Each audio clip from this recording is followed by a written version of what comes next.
Ele não estava sozinho em relação ao salto triplo, não. Já tinha o Geraldo de Oliveira, por exemplo, que em 47 tinha marcado 15,41, 1 centímetro acima do que seria a medalha de ouro de 48, né? Uma pena ali que ele não conseguiu repetir, mas ele já era o segundo do ranking. Já tinha também o Hélio Coutinho da Silva, que rivalizava ali com o Adhemar até o próprio Hélio se machucar, mas era um cara que fazia embates grandes com ele. E quando chegaram na Olimpíada de 48, na verdade o Geraldo de Oliveira era o primeiro do Brasil. O Adhemar era desconhecido, ele tinha um ano de atividades e o Geraldo não, ele era o grande. Então assim, havia já uma certa escola de triplistas no Brasil, já estava começando, né? A gente tem que ser honesto nessas coisas, né? Não é bem assim que não tinha nada. Em relação ao salto triplo, o Brasil estava bem, né? Então chegamos aí às Olimpíadas de Londres, que foi a primeira do Adhemar, e o Adhemar sempre falou dessa Olimpíada assim com uma certa frustração, reconhecendo que ele se impressionou muito quando entrou em Wembley e tudo mais, que ele se sentiu né, assim, assoberbado pela multidão e tal. Isso acredito que aconteceu sim, na final ele foi um pouquinho abaixo, mas chance de medalha ele não tinha. Ele ainda, infelizmente, a Olimpíada de Londres chegou um ano antes para ele.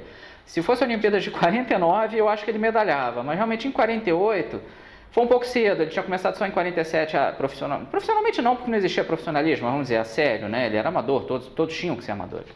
Até vou tratar disso à frente, que era uma coisa muito chata da época. Mas ele era amador, mas dentro do amadorismo ele seria dos melhores já de 49 diante. 48 foi um pouquinho cedo. Então assim, acho que mesmo que ele tivesse na ponta dos cascos, acho que ele não medalharia não. O Geraldo de Oliveira sim poderia ter medalhado, mas não aconteceu, né? Acabou ficando em quinto lugar. Então vamos lá, eles foram para 48 pela primeira vez por avião, que é uma coisa que já ajudava, né? Primeira vez que o Brasil foi de avião para os Jogos Olímpicos, antes ia de navio, ficava 15 dias treinando. Era um pinga-pinga dos infernos, pingava no Rio, em Recife, em Portugal, às vezes pingava na Espanha. Então, assim, tirava o bom condicionamento de todos os atletas, né? Ficar correndo em volta do convés não é a mesma coisa que treinar a sério, né? Então, felizmente, a gente dessa vez chegou de avião, mas a Olimpíada de 48 foi uma Olimpíada muito no peito, na raça. Londres ainda estava sendo reconstituída dos bombardeios, os atletas todos ficaram em alojamentos de militares. Foi muito assim, foi mais para realmente retomar o que tinha sido os Jogos Olímpicos, né?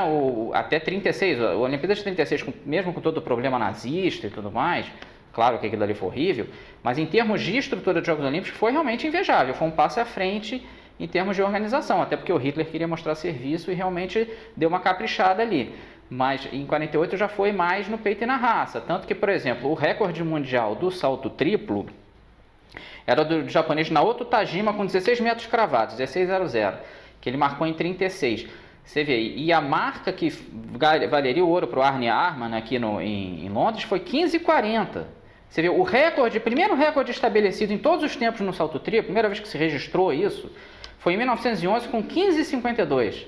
Você vê, o recorde de 1911 foi superior à medalha de ouro de 1948, o que mostra o quanto o esporte andou para trás, né? Quanto a Segunda Guerra Mundial atrapalhou o esporte, né? Ele fez com que alguns atletas morressem e outros não se desenvolvessem adequadamente, porque não havia competições mundiais, não tinha como sediar nada. Então, se andou para trás realmente, não só no salto triplo, como em geral. E esse sueco, Arne Arman, realmente aproveitou essa brechinha, que ele, no fundo, ele não tinha nível para ser um dia um vencedor, um campeão olímpico. Mas ele pegou essa brechinha, ele saltou o melhor salto da vida dele, 15,40, e pegou o ouro, né? Então, aconteceu isso realmente. Os brasileiros, por exemplo, na classificação, existe um mito que o Adhemar foi muito mal e que não se classificou para a final. Classificou, sim senhor, em quarto lugar, né, com 14,69. Até foi um resultado muito bom dele. O Hélio passou em sexto com 14,64 e o Geraldo de Oliveira em nono com 14,59. Até o sueco foi sétimo, esse que ganharia o ouro. Mas claro que o que importa é classificar, passar em primeiro, não importa, o que importa é estar lá, né? Na final, o Geraldo de Oliveira acabou sendo quinto com 14,82, ficou a meio centímetro do quarto lugar. O Adhemar foi oitavo em 14,49, uma posição bastante digna, mas realmente, levando-se em conta que ele passou com 14,69, que ele deu uma tremida, eu acredito que deu mesmo, porque ele poderia ter feito um pouco mais. Agora, ganho medalha? Aí eu já realmente acho que não. Acho que estava um pouco acima dele ali, não dava muito não. E o Hélio da Silva, Hélio Coutinho da Silva, foi 11º com 14,31. O que dá para dizer a pena maior aí não é a do Ademar, que como eu disse, acho que ele não perdeu nada, perdeu só um pouco de posições, mas não uma medalha, mas o Geraldo em quinto, levando-se em conta que ele era o segundo do ranking em 47, e que nesse mesmo ano de 48 marcou 15,41, por 1 centímetro teria ganho ouro se tivesse repetido, né? Então a pena maior foi o Geraldo de Oliveira realmente não ter feito o melhor dele ali, mas é uma coisa que é extremamente normal, acontece com gente de todos os países. E aí o Ademar continuou a carreira dele, mas já muito animado por ter participado dessa primeira Olimpíada. É bom lembrar, só para lembrar o como éramos fracos no esporte em geral, em 48 nós só ganhamos uma medalha de bronze no basquete masculino. Até o basquete teve uma campanha muito bonita, ganhou todos os jogos, só perdeu a semifinal para a França. E o que tivesse ganho também ia ser prata, né? Porque ia pegar os Estados Unidos na final, os Estados Unidos ali não tinha adversário. Mas foi uma pena, podia ter sido prata, mas mesmo assim ganhou do México e ficou com a medalha de bronze, mas foi só.